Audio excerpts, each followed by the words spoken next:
You were watched before you could see, measured before you could choose, named before you could speak. They call it identity, a softer word for confinement. From the beginning, something invisible closes around you. Expectations disguised as care, norms disguised as truth. You are trained to fit before you even understand what fitting means. You learn what is acceptable. You learn what is desirable. You learn what is allowed. Your body becomes a category. Your past becomes a script. Your gender, your origin, your language, each turned into quiet instructions on how you should exist. And the moment you deviate, the world corrects you. That's not like you. That doesn't suit you.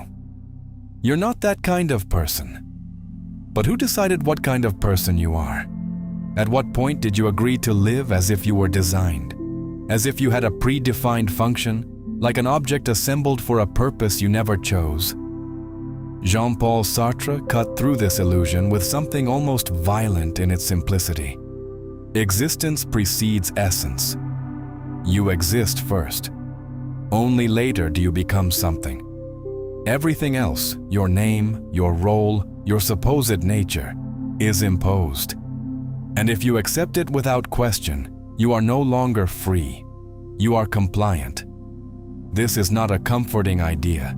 It is a destabilizing one. This is about what happens when you stop obeying inherited definitions, when you refuse to be reduced, when you choose to be someone instead of something. If you are content being what you were told you are, you can stop here.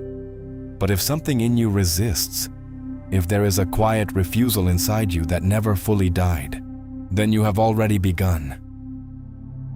There is something deeply unsettling about being alive. No one asked you if you wanted this, and yet here you are, thrown into a world already structured, already speaking, already judging. A world that insists there is a correct way to exist. That is civilization's most refined lie. The belief that you were meant to be something specific, that your life has a predefined shape, that your essence was decided before your first breath. Sartre dismantled this completely. You are not like a tool. A knife is made to cut. A train is made to transport. A fork is made to carry food. They have essence before existence. You do not. You simply appear. No instructions, no inherent purpose, no guaranteed meaning. And that absence is not a flaw. It is the condition. This is where philosophy becomes uncomfortable, because it removes the fantasy that somewhere inside you, there is a true self waiting to be uncovered. There isn't. There is no hidden essence buried beneath your layers. There is only what you do. You are not something waiting to be revealed. You are something being constructed, continuously, painfully, irreversibly. You are not a who. You are a how. Sartre said, "Man is nothing else but what he makes of himself." Even under pressure, even in limitation, even in suffering, there is always a fracture in reality, a small opening where choice still exists. And inside that opening, you happen. This is what destroys every comforting excuse. Not destiny, not God, not biology, not history. None of them can fully define you. Because the moment you act, you override them. Every action redraws you. Every hesitation shapes you. Every silence speaks you into existence. You are not fixed. You are not finished. You are not safe. You are an unfinished project with no blueprint, and that is both your freedom and your burden. Freedom is not rare. It is unbearable.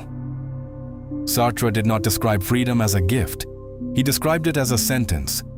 Man is condemned to be free. Condemned. Not because freedom is absent, but because it is total. You cannot escape it.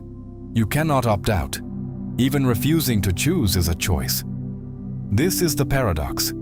People want freedom, but only in theory. They want possibility without responsibility.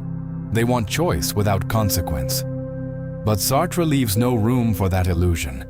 If there is no higher authority dictating your path, then every action becomes yours entirely. Every movement becomes a declaration. This is what a human being is. Not just for you, but as an example projected outward. You do not just live your life, you define a version of humanity through it. And that is terrifying, because it means there is nowhere to hide, no divine excuse, no cosmic justification, no predetermined role to fall back on. Only you, standing in front of an indifferent universe, forced to decide what matters, and whatever you choose becomes real. This is where freedom turns heavy, because meaning does not exist before action. Meaning is born from it. You are not following a path. You are creating one, step by step, without certainty. And if you fail, the failure is yours. If you waste your life, the waste is yours. If your existence feels empty, the emptiness is yours to confront. Freedom does not comfort. It exposes. It strips away illusions until all that remains is responsibility. And yet, this is the only place where authenticity exists. You want to be seen, but not truly seen, because to be seen is to be interpreted, and to be interpreted is to lose control over what you are. Sartre understood this tension precisely. The moment someone looks at you, something shifts. You become aware of yourself as an object. Your posture changes. Your voice adjusts. Your thoughts hesitate. You are no longer just being. You are being perceived. And in that perception, you are reduced. This is where shame is born, where self-consciousness begins. You start to exist through someone else's eyes. Sartre wrote, "Hell is other people, not because others are evil, but because they fix you into something you did not choose. They define you, limit you, translate you into something manageable. And if you accept that definition, you disappear inside it." Simone de Beauvoir expanded this. You are not born into identity, you are shaped into it. And if you forget that shaping is happening, you start believing the mask is your face. Today, this has intensified. We live under constant observation. Screens, profiles, metrics, reactions. You are always visible, always evaluated. And slowly, without noticing, you begin to live for the gaze. You optimize yourself for approval. You edit yourself for acceptance. Until there is almost nothing left that is not filtered. The problem is not that others see you. The problem is when you surrender to that vision, when you let their perception replace your authorship. Freedom requires something uncomfortable: being misunderstood, being rejected, being misread. Because the alternative is worse. To live as an object is to slowly erase yourself. The most dangerous lie is not told to others. It is told inward. I don't have a choice. It sounds reasonable, it sounds grounded, it sounds real. But most of the time, it is avoidance. Sartre called this bad faith, not ignorance, not confusion, but active self-deception. You know you are free, and you pretend you are not. Because freedom is heavy. Because choosing means losing alternatives. Because acting means taking responsibility. So instead, you hide. Behind roles, behind systems, behind circumstances. I'm just doing my job. That's how things are. I can't change this. These are not always lies, but they are rarely the whole truth. Because even inside constraint, there is still a margin of freedom. You choose to stay. You choose to obey. You choose to remain silent. And those choices define you just as much as bold actions would. Bad faith is comfortable. It removes guilt. It softens responsibility. But it comes at a cost. You stop being a subject. You become a function. Alive on the outside. Absent on the inside. And the worst part is, you know, somewhere beneath the noise, you know you are avoiding something. That awareness does not disappear. It lingers, like a quiet accusation. There is no essence waiting for you, only action. Everything you are is the result of what you have done and what you have avoided doing. Your story does not define you.